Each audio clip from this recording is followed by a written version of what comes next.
Hello दोस्तों, ये video काफ़ी लंबे समय के बाद आ रही है, लेकिन अब से वीडियो डेली आया करेगी। हमने इतिहास के छठी और 7वीं क्लास के सभी चैप्टर कंप्लीट कर लिए हैं और ये 8वीं क्लास का पहला चैप्टर हम आज से स्टार्ट कर रहे हैं। तो चैप्टर का नाम है प्रारंभिक कथन, कैसे, कब और कहाँ। दोस्तों चैप्टर बहुत ही इंटरेस्टिंग है, तो चलिए स्टार्ट करते हैं चैप्टर। तारीखें कितनी महत्वपूर्ण होती हैं। देखिए, एक वक्त था जब इतिहासकार तारीखों के जादू में ही खोए रहते थे। कब किस राजा की ताजपोशी हुई, कब कौन सा युद्ध हुआ, इन्हीं तारीखों पर गर्मागर्म बहसें चलती थी। आम समझ के हिसाब से इतिहास को तारीखों का पर्याय माना जाता था, यानी कि तारीखें ही इतिहास है। आपने भी लोगों को यह कहते हुए सुना होगा, इतिहास तो बहुत उबाऊ है भाई, बस तारीखें रटते चले जाओ। क्या इतिहास के बारे में यह धारणा सही है? इसमें कोई शक नहीं है कि इतिहास अलग-अलग समय पर आने वाले बदलावों के बारे में ही होता है। इसका संबंध इस बात से है कि अतीत में चीज़ें किस तरह की थीं और उनमें क्या बदलाव आए हैं। जैसे ही हम अतीत और वर्तमान की तुलना करते हैं, हम समय का ज़िक्र करने लगते हैं, हम पहले और बाद में की बात करने लगते हैं। रोज़मर्रा की ज़िंदगी में हम अपने आसपास की चीज़ों पर हमेशा ऐतिहासिक सवाल नहीं उठाते। हम चीज़ों को स्वाभाविक मानकर चलते हैं, मानो जो कुछ हमें दिख रहा है वह हमेशा से ही ऐसा हो। लेकिन हम सबके सामने कभी-कभी अचंभे के क्षण आते हैं। कई बार हम उत्सुक हो जाते हैं और ऐसे सवाल पूछते हैं जो वाक़ई ऐतिहासिक होते हैं। किसी व्यक्ति को सड़क किनारे चाय के घूँट भरते देखकर आप इस बात पर हैरान हो सकते हैं कि चाय या कॉफ़ी पीने का चलन शुरू कब से हुआ होगा। रेलगाड़ी की खिड़की से बाहर झांकते हुए आपके जहन में यह सवाल उठ सकता है कि रेलवे का निर्माण कब हुआ? रेलगाड़ी के आने से पहले लोग दूर-दूर की यात्रा किस तरह कर पाते थे? सुबह-सुबह अखबार पढ़ते हुए आप यह जानने के लिए उत्सुक हो सकते हैं कि जिस ज़माने में अखबार नहीं छपते थे, उस समय लोगों की चीज़ों की जानकारी कैसे मिलती थी? तो चलिए आगे बढ़ते हैं।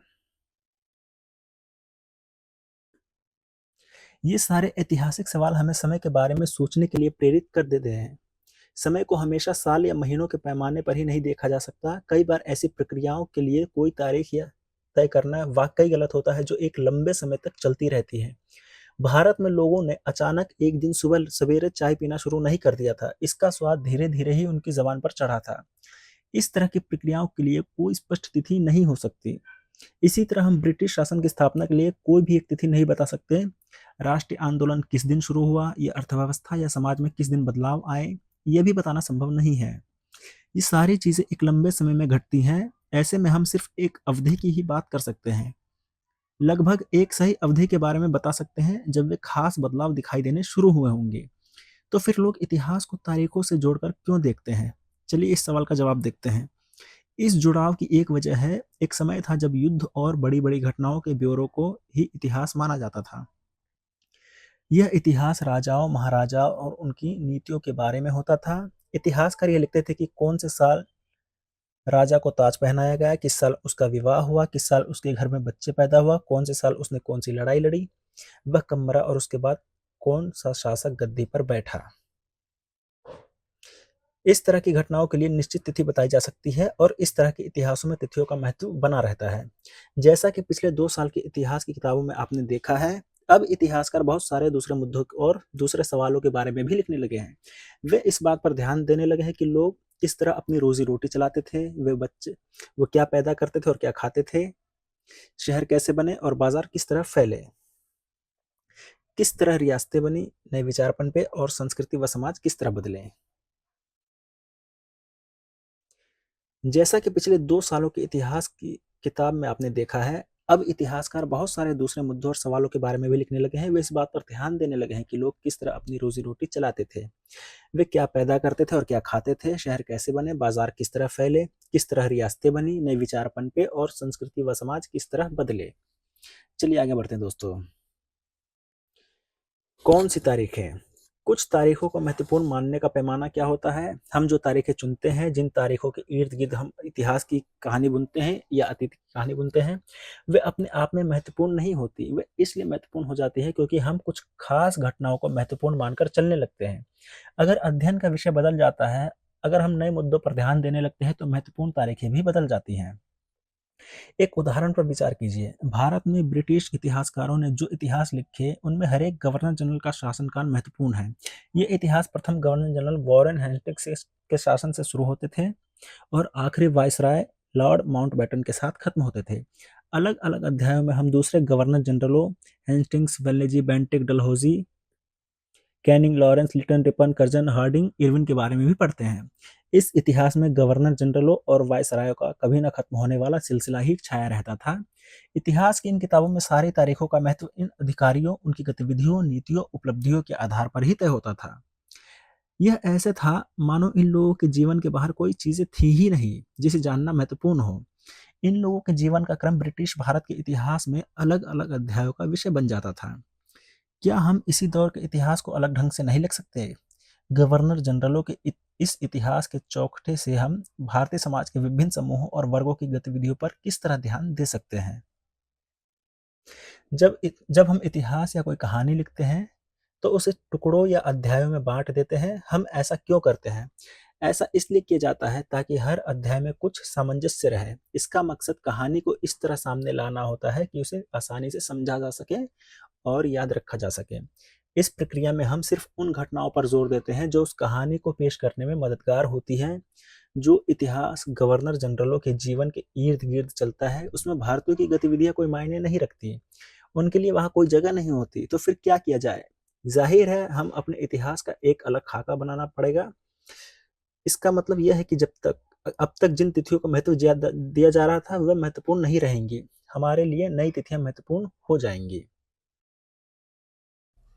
हम अवधियाँ कैसे तय करते हैं? 1817 में स्कॉटलैंड के अर्थशास्त्री और राजनीतिक दार्शनिक जेम्स मिल ने 3 विशाल खंडों में a history of British India, British भारत का इतिहास नामक एक किताब लिखी।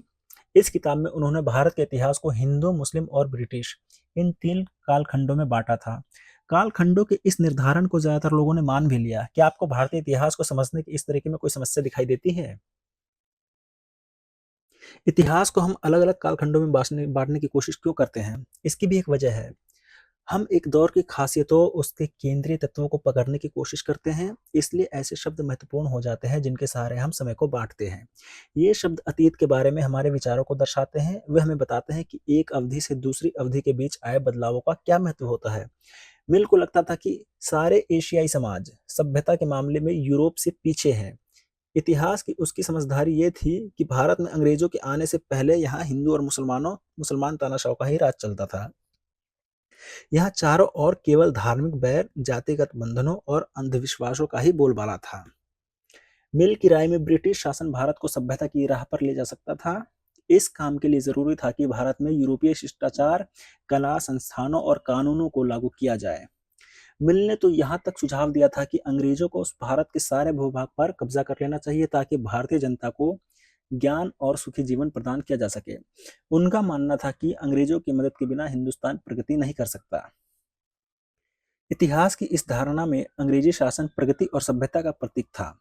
अंग्रेजी शासन से पहले सारा अंधकार का दौर था। क्या इस तरह की धारणा को स्वीकार किया जा सकता है? क्या इतिहास के किसी दौर को हिंदू या मुसलमान का दौर कहा जा सकता है? क्या इन सारे दौरों में कई तरह के धर्म एक साथ नहीं चलते थे? किसी युग को केवल उस समय के शासकों के धर्म के हिसाब से तय करने की जरूरत क्या है? अगर हम ऐसा करते हैं तो इसका मतलब यह कहना चाहते हैं कि औरों के जीवन और तौर तरीकों का कोई महत्व नहीं होता है। हमें याद रखना चाहिए कि प्राचीन भारत में सारे शासकों का एक धर्म नहीं होता था। अंग्रेजों द्वारा सुझाए गए वर्गीकरण से अलग हटकर इतिहासकार भारतीय इतिहास को आमतौर पर प्राचीन, मध्यकालीन तथा आधुनिक कालखंड में बांटकर देखते हैं। इस विभाजन की भी अपनी समस्याएं हैं। इतिहास को इन कालखंडों में बांटने की यह समझ भी पश्चिम से आई है।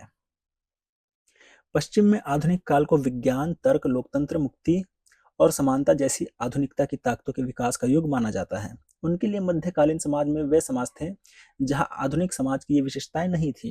क्या हम अपने अध्ययन के लिए आधुनिक काल की इस अवधारणा को बिना सोचे विचारे ऐसे ही अपना सकते हैं? जैसा कि आप इस किताब में देखेंगे, अंग्रेजों के शासन में लोगों के पास समानता, स्वतंत्रता या मुक्ति नहीं थी। न ही यह आर्थिक विकास और प्रगति का दौर था। बहुत सारे इतिहासकार इस युग को औपनिवेशिक युग कहते हैं। अभी औपनिवेशिक क्या होता है इसके बारे में पढ़ते हैं, थोड़ा देख लेते हैं। इस किताब में आप पढ़ेंगे कि किस तरह अंग्रेजों ने हमारे देश को जीता और स्थानीय नवाबों, राजाओं को दबाकर अपना शासन स्थापित किया।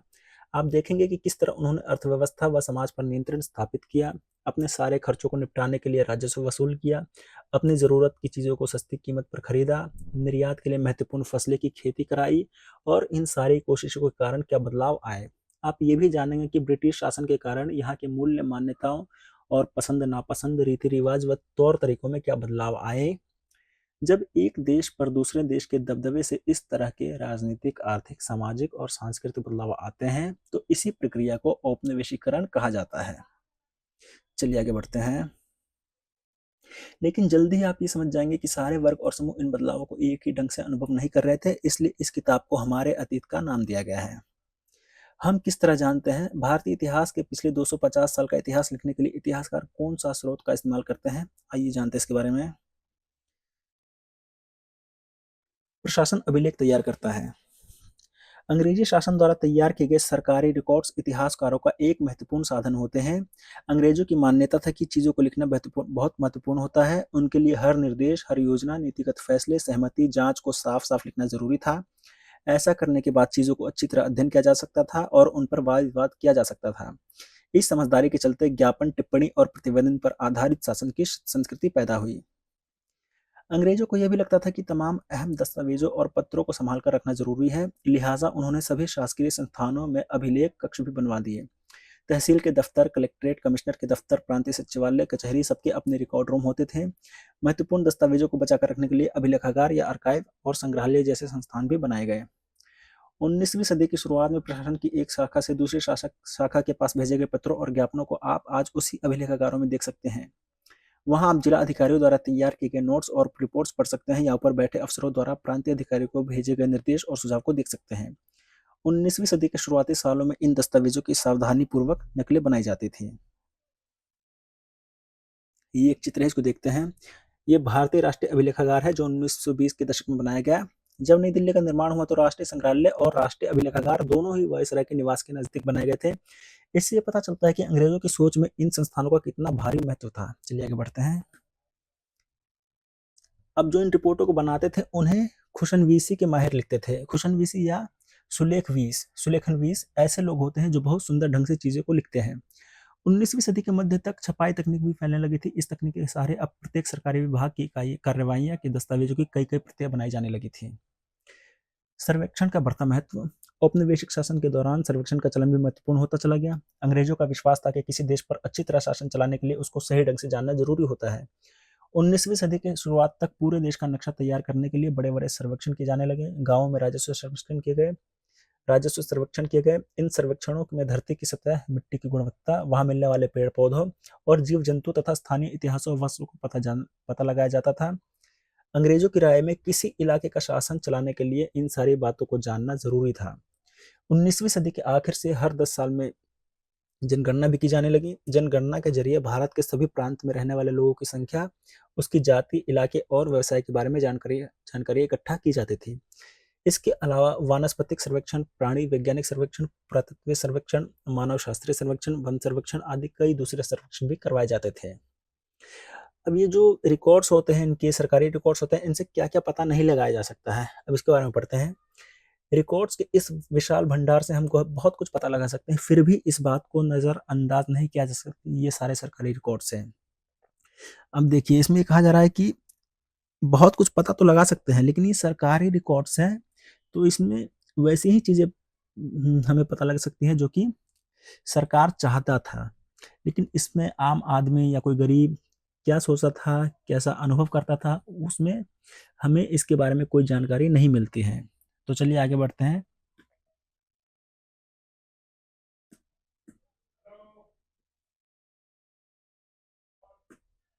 तस अब देखिए, ये एक 1857 के विद्रोह का तस्वीर है। तस्वीरों को भी बहुत ध्यान से देखना चाहिए। उनसे हमें चित्रकार की सोच पता चलती है। 1857 के विद्रोह के बाद अंग्रेजों द्वारा तैयार की गई सचित्र पुस्तकों में यह तस्वीर कई जगह दिखाई देती है। इस तस्वीर के नीचे लिखा होता था, बागी सिपाही लूट खसोट में लगे हुए हैं। अंग्रेजों की नज़र में विद्रोही जनता लालची, दुष्ट और बेरहम थी। इस विद्रोह के बारे में आप अध्याय 5 में पढ़ेंगे।